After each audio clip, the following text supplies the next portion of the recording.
ಓಂ ಐಂ ಹೀಂ ಶ್ರೀಂ ಶ್ರೀಮಾತ್ರೇ ನಮಃ. ಎಲ್ರಿಗೂ ನಮಸ್ಕಾರ. ಸಿಂಹರಾಶಿಯವರ ಯುಗಾದಿ ಭವಿಷ್ಯವನ್ನು ಹೇಳ್ತಾ ಇದ್ದೀನಿ. ಜಗತ್ತನ್ನು ಅಳಿತಕ್ಕಂತಹ ಮಹಾವಿಷ್ಣುವಿನ ಮೊದಲ ಹೆಜ್ಜೆ ಸಿಂಹದಂತೆ ಇದ್ದುದರಿಂದ ಈ ರಾಶಿಗೆ ಸಿಂಹರಾಶಿ ಅಂತ ವೇದಗಳಲ್ಲಿ ತಿಳಿಸಿದೆ. ಮಖ ನಕ್ಷತ್ರ, ಪುಬ್ಬ ನಕ್ಷತ್ರ ಹಾಗೂ ಉತ್ತರ ನಕ್ಷತ್ರದ ಮೊದಲನೇ ಪಾದ ಇವಿಷ್ಟು ಸೇರಿ ಸಿಂಹದ ಥರ ಕಾಣಿಸ್ತಕ್ಕಂಥದ್ದು. ಹಾಗಾಗಿ ನಕ್ಷತ್ರ ಪುಂಜಗಳು ಸಿಂಹದಂತೆ ಕಾಣೋದ್ರಿಂದ ಇದನ್ನು ಸಿಂಹರಾಶಿ ಅಂತ ಕರೀತಾರೆ. ಇನ್ನು ಸಿಂಹ ಹಿಂಸಾಯಾಮ್ ಅಂದರೆ ಹಿಂಸಿಸುವಿಕೆ ಅನ್ನೋ ಶಬ್ದದಂತೆ ಶುದ್ಧವಾಗಿರ್ತಕ್ಕಂತಹ ನಾನು ಎಂಬ ಜ್ಞಾನಕ್ಕೆ ಆಗ್ತಕ್ಕಂತಹ ತೊಂದರೆಯನ್ನು ಇದು ಪ್ರತಿಪಾದಿಸುತ್ತೆ.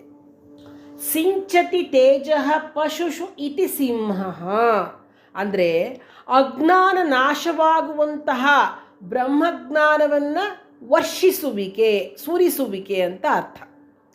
ಅಂದರೆ ಗುರುವು ಶಿಷ್ಯನಲ್ಲಿರ್ತಕ್ಕಂತಹ ಅಜ್ಞಾನವನ್ನು ಹಿಂಸಿಸಿ ಬ್ರಹ್ಮಾಮೃತ ರೂಪವಾಗಿರ್ತಕ್ಕಂತಹ ಜ್ಞಾನವನ್ನು ಸುರಿಸುವುದು, ವರ್ಷಿಸುವಿಕೆಯ ಸತ್ಯ ತತ್ವವಾಗಿದೆ ಈ ಸಿಂಹರಾಶಿಯ ಒಂದು ಅರ್ಥ.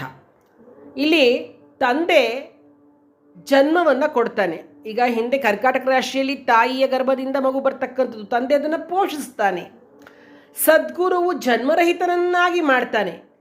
ಆದ್ದರಿಂದ ಸದ್ಗುರುವು ಜನ್ಮವನ್ನು ಕೊಡ್ತಕ್ಕಂಥ ತಂದೆಗಿಂತಲೂ ಶ್ರೇಷ್ಠ ಅಂತ ಹೇಳ್ತಾರೆ. ಹಾಗಾಗಿ ಇದು ಪಿತೃಕಾರಕನಾದ ರವಿಯ ರಾಶಿ. ಈ ಸಿಂಹರಾಶಿಗೆ ಅಧಿಪತ್ಯವನ್ನು ಹೊಂದಿರತಕ್ಕಂಥದ್ದು ರವಿಗ್ರಹ. ಹಾಗಾಗಿ ರವಿ ಪಿತೃಕಾರಕನಾಗ್ತಾನೆ, ಸಿಂಹರಾಶಿಯ ಅಧಿಪತಿ ಆಗ್ತಾನೆ. ಈ ತಂದೆಗೆ ಈ ರಾಶಿಯನ್ನು ಹೋಲಿಸಿದ ಕಾರಣವೇ ಇದು. ಕರ್ಕರಾಶಿ ತಾಯಿಗೆ ಸಂಬಂಧಿಸಿದಂತೆ, ಆದರೆ ಸಿಂಹ ತಂದೆಗೆ ಸಂಬಂಧಿಸ್ತಕ್ಕಂಥದ್ದು. ತಾಯಿ ಶಿಶುವನ್ನು ಗರ್ಭದಲ್ಲಿ ಧರಿಸಿದ ನಂತರ ಪ್ರಸವಿಸ್ತಾಳಳು, ಡೆಲಿವರಿ ಆಗತ್ತೆ. ಆನಂತರ ಏನಾಗುತ್ತೆ ಅಂದರೆ ಶಿಶು ಪ್ರಪಂಚ ವ್ಯಾಪಾರಕ್ಕೆ ಅರ್ಹತೆಯಾಗುವ ತನಕ ಅದನ್ನು ಪೋಷಿಸಿ ಮುಂದಿನ ಅಭಿವೃದ್ಧಿಗೆ ತಂದೆಗೆ ಅದನ್ನು ವಹಿಸಿಕೊಟ್ಬಿಡ್ತಾಳೆ. ಹಾಗಾಗಿ ಸಿಂಹವು ಪಿತೃರೂಪವಾಗಿರ್ತಕ್ಕಂತಹ ರವಿಯ ಅಧಿಪತ್ಯದಲ್ಲಿ ಇದೆ. ಇದು ಬಂದು ಅಗ್ನಿತತ್ವ ರಾಶಿಗೆ ಸಂಬಂಧಪಟ್ಟಿದ್ದು. ಹಾಗಾಗಿ ಈ ಅಗ್ನಿತತ್ವ ಗ್ರಹವಾಗಿರ್ತಕ್ಕಂಥ ಸಿಂಹ ಅಗ್ನಿತತ್ವ ರಾಶಿಗೆ ಸಂಬಂಧಪಡ್ತಕ್ಕಂಥದ್ದು. ರವಿಯು ಅಗ್ನಿತತ್ವ ರಾಶಿ ಗ್ರಹ ಆಗಿದೆ. ಸಿಂಹರಾಶಿಯ ಅಧಿಪತಿ ರವಿ. ಸಿಂಹರಾಶಿ ಅಗ್ನಿತತ್ವ ಆದ್ದರಿಂದ ಈ ಸಿಂಹರಾಶಿಯಲ್ಲಿ ಹುಟ್ಟಿರ್ತಕ್ಕಂತಹ ಜನರು ಮುಖ್ಯವಾಗಿ ತಿಳಿದುಕೊಂಡ್ಬಿಡಿ, ಅವರು ಫೆರೋಶಿಯಸಿ, ಹೇಗೆ ಸಿಂಹ ಹೇಗೆ ನಾಯಕತ್ವ ಗುಣಗಳನ್ನು ಹೊಂದಿರತಕ್ಕಂಥದ್ದು, ಹಾಗೆ ಈ ರಾಶಿಯಲ್ಲಿರ್ತಕ್ಕಂಥವ್ರಿಗೆ ಸ್ವಲ್ಪ ಏನು ಹೇಳ್ತಾರೆ, ಅವ್ರು ಹೇಳ್ದಂಗೆ ಕೇಳಬೇಕು ಅನ್ನೋ ಒಂದು ಭಾವ ಇರುತ್ತೆ. ನಾಯಕತ್ವ ಗುಣಗಳು ಅವರಲ್ಲಿ ಇರ್ತಕ್ಕಂಥದ್ದು, ಅಗ್ರೆಸಿವ್ನೆಸ್ ಇವೆಲ್ಲ ಅವ್ರ ಹತ್ರ ಇರ್ತಕ್ಕಂಥದ್ದು.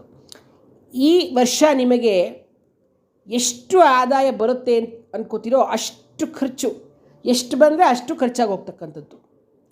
ಗುರು ಮಿಥುನ ರಾಶಿಯಲ್ಲಿ ಸಂಚರಿಸಬೇಕಾದ್ರೆ ಕುಟುಂಬದಲ್ಲಿ ನೆಮ್ಮದಿಯ ವಾತಾವರಣ ಇರುತ್ತೆ. ಆರೋಗ್ಯದಲ್ಲಿ ಸುಧಾರಣೆ ಕಂಡುಬರುತ್ತೆ. ಕೈ ಹಾಕಿದ ಕೆಲಸ ಕಾರ್ಯಗಳು ನೆರವೇರುತ್ತೆ.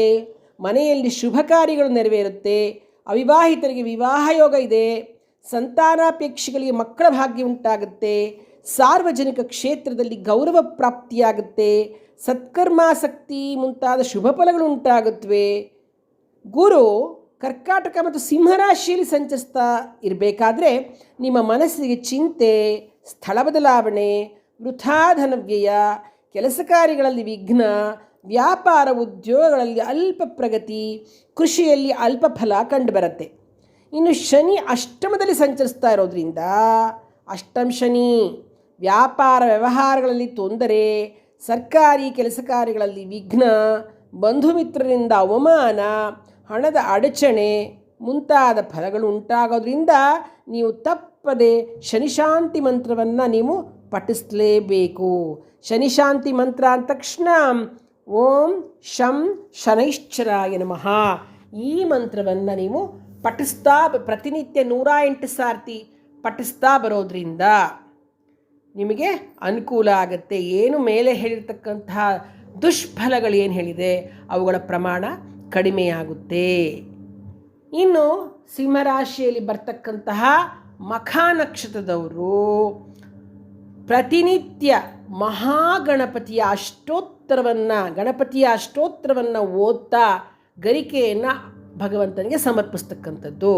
ಗರಿಕೆ ಹಾಕ್ತಾ ಗಣಪತಿ ಅಷ್ಟೋತ್ತರವನ್ನು ಹೇಳ್ಕೊಳ್ತಾ ಬರೋದ್ರಿಂದ ಸಮಸ್ಯೆಗಳಿಗೆ ಪರಿಹಾರ ಸಿಗ್ತಕ್ಕಂಥದ್ದು. ಇನ್ನು ಪುಬ್ಬ ನಕ್ಷತ್ರದವರು ಪ್ರತಿನಿತ್ಯ ಕನಕಧಾರಾ ಸ್ತೋತ್ರವನ್ನು ಪಠಿಸ್ತಕ್ಕಂಥದ್ದು ಬಹಳ ಉತ್ತಮವಾದದ್ದು. ಅವರಿಗೆ ಯಾವುದೇ ರೀತಿಯ ತೊಂದರೆಗಳು ಕಂಡುಬರುವುದಿಲ್ಲ. ಒಂದು ವೇಳೆ ಬಂದರೂ ಕೂಡ ಅದನ್ನು ಸಹಿಸಿಕೊಳ್ಳೋ ಶಕ್ತಿ ಅವರಲ್ಲಿ ಕೊಡ್ತಾಳೆ ಅಮ್ಮನವರು. ಇನ್ನು ಉತ್ತರ ನಕ್ಷತ್ರ ಸಿಂಹರಾಶಿಯವರು ಪ್ರತಿನಿತ್ಯ ಆದಿತ್ಯ ಹೃದಯ ಪಾರಾಯಣವನ್ನು ಮಾಡ್ತಕ್ಕಂಥದ್ದು. ಆದಿತ್ಯ ಹೃದಯವನ್ನು ಬೆಳಿಗ್ಗೆ ಎದ್ದಾಗ ಸೂರ್ಯ ಇರುವಾಗ ಸೂರ್ಯೋದಯದ ಸಮಯದಲ್ಲಿ ಹೇಳ್ಕೊಂಡ್ರೆ ತುಂಬ ಫಲ, ನಿಮಗೆ ತುಂಬ ಒಳ್ಳೆಯ ಒಂದು ಕೆಲಸದಲ್ಲಾಗಲಿ ಆರೋಗ್ಯದಲ್ಲಾಗಲಿ ನಿಮಗೆ ಬಹಳ ಉತ್ತಮ ಫಲ ಸಿಗ್ತಕ್ಕಂಥದ್ದು. ಶುಭಮಸ್ತು.